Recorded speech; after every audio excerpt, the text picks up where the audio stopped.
அனைவருக்கும் வணக்கம். இன்றைய தினமணி செய்தித்தாள்ல என்ன செய்திகள் இருக்கு அப்படிங்கிறத பார்ப்போம். முதல்ல பார்த்தோம்னா, நமக்கு ஜம்மு அண்ட் காஷ்மீர் ஆளுநருக்கு கூடுதல் அதிகாரம் அப்படின்னு சொல்லி குடுத்துருக்காங்க. ஃபர்ஸ்ட் ஜம்மு அண்ட் காஷ்மீருக்கு ஆளுநர் இருக்காங்களா அப்படின்னு பார்த்தோம்னா இருக்காங்க. நமக்கு Jammu and Kashmir reorganisation act August 5, 2019ல லோக்சபால கொண்டு வந்திருப்பாங்க. ஓகேங்களா? 2019ங்கிறத ஞாபகம் வச்சுங்க. ஜம்மு காஷ்மீர் மறுசீரமைப்பு சட்டம். அதனுடைய ஒரு ஆக்ட் வந்துச்சு அப்படின்னா, அந்த ஆக்ட் கீழயே ரூல்ஸ் அப்படிங்கிறத ஃப்ரேம் பண்ணுவாங்க. சரியா? இப்ப சிஏஏ ஆக்ட் 2019ல வந்துச்சு. ஓகேவா? சிஏஏ ரூல்ஸ் அப்படிங்கிறது 2024 மார்ச் 11ஆம் தேதி வந்துச்சு. சரிங்களா? அந்த மாரி ஒரு ஆக்ட் இருக்கு அப்படின்னா, அதுக்கு கீழ ஒரு ரூல்ஸ் அப்படிங்கிறத ஃப்ரேம் பண்ணுவாங்க. சரியா? அதே மாரி ஜம்மு அண்ட் காஷ்மீர் ரீஆர்கனைசேஷன் ஆக்ட்ன்னு இருந்துச்சு அப்படின்னா, அதுக்கு கீழ ரூல்ஸ் அப்படிங்கிறத ஃப்ரேம் பண்ணி வச்சிருக்காங்க. சரியா?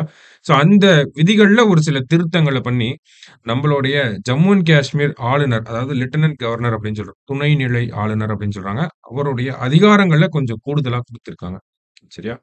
ஸோ யார் இப்போ துணைநிலை ஆளுநராக இருக்காங்க அப்படின்னா, மனோஜ் சின்ஹா அவர்கள் இருக்காரு. சரியா? அவர் தான் படத்துல இருக்கவர் தான்.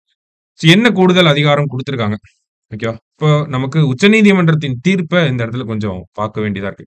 உச்சநீதிமன்றம் என்ன சொல்றாங்க அப்படின்னா, இந்த ஆர்டிகிள் 370 கேஸ் கேள்விப்பட்டிருப்பீங்க. ஆர்டிகிள் 370 ரத்து பண்ணது செல்லும் அப்படிங்கிறத சொல்லியிருந்தாங்க. அதே தீர்ப்புல என்ன சொல்லியிருந்தாங்கன்னா, ஜம்மு அண்ட் காஷ்மீர் அந்த யூனியன் பிரதேசத்துக்கு சீக்கிரமா மாநில அந்தஸ்து அப்படிங்கிறத குடுத்துறணும். அது ஒண்ணு. அதே மாரி அங்க தேர்தல் அப்படிங்கிறத செப்டம்பர் 30, 2024க்குள்ள நடத்தி இருக்கணும் அப்படிங்கிறது உச்சநீதிமன்றத்தோட தீர்ப்பு. சரியா? இப்போ பார்த்தோம்னா நமக்கு ஜூலை மாசம் ஆகி போயிருச்சு. இன்னும் ஆகஸ்ட், செப்டம்பர் 2 மாசம் தான் இருக்கு. சரிங்களா? இப்ப அதுக்குள்ள தேர்தல் நடத்த வேண்டிய கட்டாயம் இருக்கு. இந்த தேர்தல் அறிவிப்புக்கு முன்னாடி இப்போ ஒரு அறிவிப்பு வந்திருக்கு. அதுதான் இந்த ஜம்மு அண்ட் காஷ்மீர் ஆளுநருக்கு கூடுதல் அதிகாரம். என்ன அப்படின்னு பார்த்தோம்னா, இப்ப நம்ம தேர்தல் நடத்திட்டோம் அப்படின்னா, சீஃப் மினிஸ்டர் அப்படிங்கிறவங்க வந்துருவாங்க. கரெக்ட்டா? சீஃப் மினிஸ்டர் வந்தாலுமே, அவருக்கு எல்லா அதிகாரங்களும் இருக்குமா அப்படின்னு கேட்டா கிடையாது. இந்த விதிகள் திருத்தப்பட்ட விதிகளின்படி. இப்போ தமிழகம் இருக்காங்க அப்படின்னா, தமிழகத்துல இருக்கக்கூடிய இந்த தலைமை வழக்கறிஞர் இவங்களை எல்லாம் அப்பாயிண்ட் பண்றதுக்கு நம்மளுடைய முதல்வர் தான் இறுதியா முடிவு எடுப்பார். கரெக்ட்டா? ஆனா இப்ப பார்த்தோம்னா, இந்த திருத்தப்பட்ட ஜம்மு அண்ட் காஷ்மீர் விதிகளின்படி, துணைநிலை ஆளுநரும் முடிவெடுக்கக்கூடிய அதிகாரம் அப்படிங்கிறது வந்திருக்கு. அந்த சில விஷயங்கள தான் நம்ம ஹைலைட் பண்ணியிருக்கோம். எந்தெந்த இடத்துலலாம் துணைநிலை ஆளுநருக்கு அதிகாரங்கள் கூடுதலாக வழங்கப்பட்டிருக்கு அப்படிங்கிறது. முதல்ல பார்த்தோம்னா, காவல், பொது நிர்வாகம், அகில இந்திய குடிமைப் பணிகள் மற்றும் ஊழல் தடுப்பு ஆணையம் தொடர்பாக நிதித்துறையின் முன் அனுமதி பெற வேண்டிய முன்மொழிவுகள் தலைமைச் செயலர் மூலமாக துணைநிலை ஆளுநருக்கு சமர்ப்பிக்கப்பட வேண்டும். ஓகேவா? சோ சிம்பிளா ஞாபகம் வச்சுக்குவோம். ரொம்ப டீப்பாலாம் போக தேவையில்ல. காவல், பொது நிர்வாகம், ஐஏஎஸ் ஆபிசர்ஸ், ஐஏஎஸ், ஐபிஎஸ் இந்த மாரி குடிமைப் பணிகள். இவங்கள பத்தின விஷயங்கள பத்தி ஏதாவது ஒரு முடிவு எடுக்கணும் அப்படின்னா, துணைநிலை ஆளுநருக்கு அந்த சமர்ப்பிக்க வேண்டும். அந்த டாக்குமெண்ட்ஸ குடுக்கணும். அவரோட அனுமதி இல்லாம எதுவும் பண்ண முடியாது. எடுக்கப்படக்கூடாது. அதான் சொல்லியிருக்காங்க. அதே மாரி பார்த்தோம்னா, மாநில அரசு வழக்கறிஞர் மற்றும் பிற வழக்கறிஞர்களை நியமனம் செய்வதற்கான பரிந்துரைகளை சட்டம், நீதி மற்றும் நாடாளுமன்ற விவகாரங்கள் துறை தலைமைச் செயலர் மூலம் துணைநிலை ஆளுநரிடம் சமர்ப்பிக்க வேண்டும். அதேதான். இந்த தலைமை வழக்கறிஞர், பிற வழக்கறிஞர்கள், அட்வொகேட் ஜெனரல் அவங்களுக்கு கீழ ஹெல்ப் பண்ணக்கூடிய அட்வொகேட்ஸ், அந்த சாலிசிட்டர் ஜெனரல்லாம் சொல்றாங்க இல்லையா? அவங்களெல்லாம் அப்பாயிண்ட் பண்றப்ப, முதலமைச்சர்கள் தான் நார்மலா மாநிலங்கள்ல தமிழ்நாடுன்னு இருக்குன்னா முதலமைச்சர் மட்டும் தான். இப்ப இந்த இடத்துல பார்த்தோம்னா, முதலமைச்சரையும் தாண்டி துணைநிலை ஆளுநருக்கும் அந்த டாக்குமெண்ட்ஸ்லாம் போகணும் அப்படிங்கிறத சொல்லியிருக்காங்க. எங்கெங்கெல்லாம் பார்க்குறோம் நம்ம. அடுத்தது பார்த்தோம்னா, சிறைகள், தடவியல் ஆய்வக விவகாரங்கள் போன்றவற்றையுமே ஆளுநர்கிட்ட குடுக்கணும் அப்படிங்கிறத இந்த திருத்தப்பட்ட விதிகள்ல சொல்லியிருக்காங்க. சரியா? இப்ப காவல், பொது நிர்வாகம், அகில இந்திய குடிமைப் பணிகள், மாநில அரசு வழக்கறிஞர், சிறைகள், தடவியல் ஆய்வக விவகாரங்கள் இதெல்லாமே முடிவெடுக்கக்கூடிய இடத்துக்கு இப்ப யார் வந்திருக்கா அப்படின்னு பார்த்தோம்னா, ஜம்மு அண்ட் காஷ்மீரோட துணைநிலை ஆளுநர் அப்படிங்கிறவங்க வந்திருக்காங்க. இப்ப அவருக்கு முன்னாடி இந்த அதிகாரங்கள்லாம் இல்லாம இருந்துச்சு. இப்ப அந்த அதிகாரங்கள் கூடுதலா வழங்கப்பட்டிருக்கு. அதுதான் இந்த விஷயம். சரிங்களா? அப்ப எந்த ரூல்ஸ திருத்துறாங்க?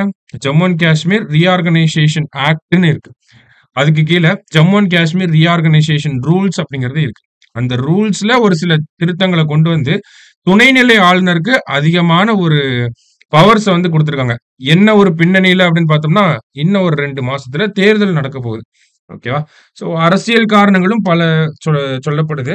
இருந்தாலுமே நமக்கு ஒரு மாநிலத்தில ஐ மீன் ஒரு யூனியன் பிரதேசம் அப்படின்னு பார்த்தோம்னா, இங்க புதுச்சேரி ஆகட்டும், இல்ல டெல்லி ஆகட்டும், எல்லாமே அந்த மாநில முதலமைச்சருக்கும், மாநில ஆளுநருக்கும் வந்து ஒரு முரண்பாடு, ஒரு டஸ்ஸில் அப்படிங்கிறது இருந்துட்டே தான் இருக்கும்.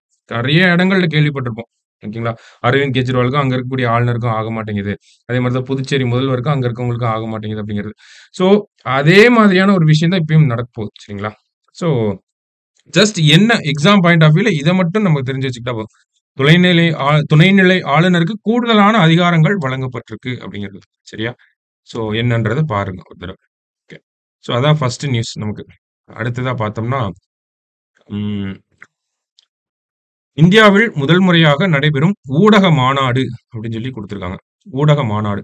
உலக ஆடியோ, காணொளி மற்றும் பொழுதுபோக்கு மாநாடு இந்தியாவில் முதல் முறையாக கோவா மாநிலத்தில் வருகின்ற நவம்பர் மாதம் நடைபெற உள்ளது அப்படின்னு சொல்லி குடுத்திருக்காங்க. ஓகேவா?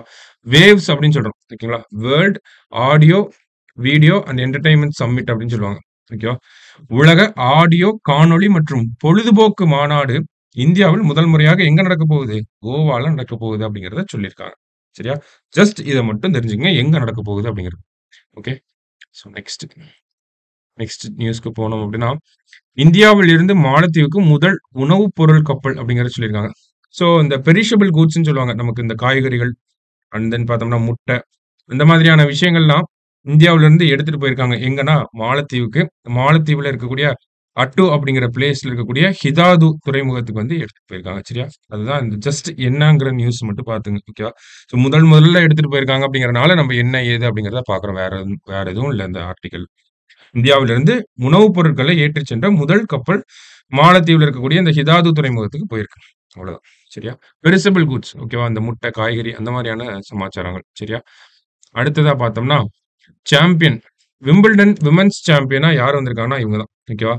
ஆ பார்பரா ரெஜிகோவா அப்படிங்கிறவங்க. ஓகேவா? ரெஜிகோவா அப்படின்னு சொல்லுவோம். பார்பரா ரெஜிகோவா அப்படிங்கிறவங்க எந்த நாட்ட சேர்ந்தவங்க அப்படின்னா, செக் குடியரசு, செக் ரிப்பப்ளிக்க சேர்ந்தவங்க. சரியா? விம்பிள்டன் விமென்ஸ்ல. விம்பிள்டன் மென்ஸ்ல யார் சாம்பியன் அப்படிங்கிறது இன்னைக்கு தெரிஞ்சிரும். இன்னைக்கு தான் மேட்ச் நடக்க போகுது. சரியா? கடைசியா பார்க்கிறப்ப, இது ஒரு முக்கியமான செய்தி. பீகாரின் மகாபோதி கோயிலுக்கு அடியில் மிகப்பெரிய கட்டட அமைப்பு அப்படின்னு சொல்லி ஒரு ஆய்வு முடிவு தெரிவிச்சிருக்கு. என்னன்னு சொல்லி பார்ப்போம். சரிங்களா?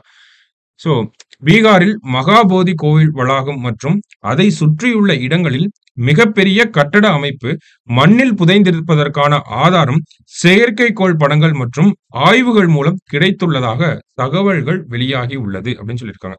இப்ப மகாபோதின்னு பார்த்தோம்னா, நமக்கு லும்பினி, குஷிநகர், பூத் கயா அ அந்த மாதிரி அண்ட் சாரநாத் அதுவும் சேர்த்து தான் வரும். ஓகேங்களா? குஷிநகர், லும்பினி, சாரநாத் அடுத்தது பூத் கயா. புத்தரோட 4 முக்கியமான புனித இடங்களாக அததான் நம்ம சொல்றோம். ஓகேங்களா? 4 புனிதமான இடங்கள் என்னென்ன? Kushinagar, Lumbini, Sarnath and then Bodh Gaya. இதெல்லாம் சொல்றோம். இதுல இந்த பூத் கயா அப்படிங்கிற இடத்துல தான் அவர் என்ன பண்றாரு? புத்த கயா அப்படின்னு நம்ம சொல்றோம்.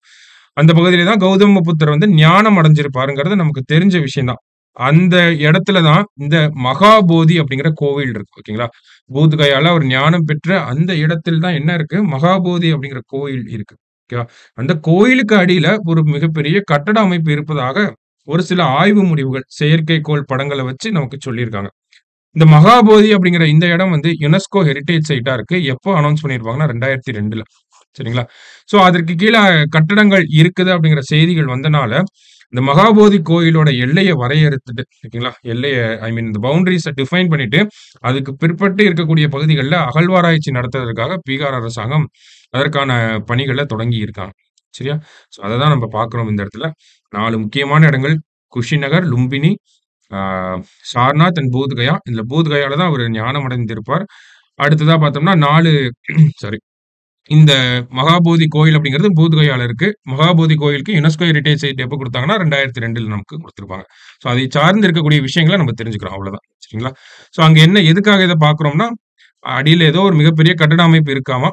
அத வந்து செயற்கைக்கோள் படங்கள் மூலமா ஆதாரங்கள் கண்டுபிடிச்சிருக்காங்க. ஸோ அத எக்ஸ்கவேட் பண்ண போறாங்க. சரியா? அதுதான் இந்த செய்தி. ஸோ இன்னைக்கு நியூஸ் பேப்பர்ல இருந்த 4 முக்கியமான செய்திகள்னா இதெல்லாம் தான். சரிங்களா? ஸோ நீங்களும் ஒரு டைம் ரீட் பண்ணி பாருங்க. நம்ம நாளைக்கு நியூஸ் பேப்பர்ல மீட் பண்ணலாம். Thank you.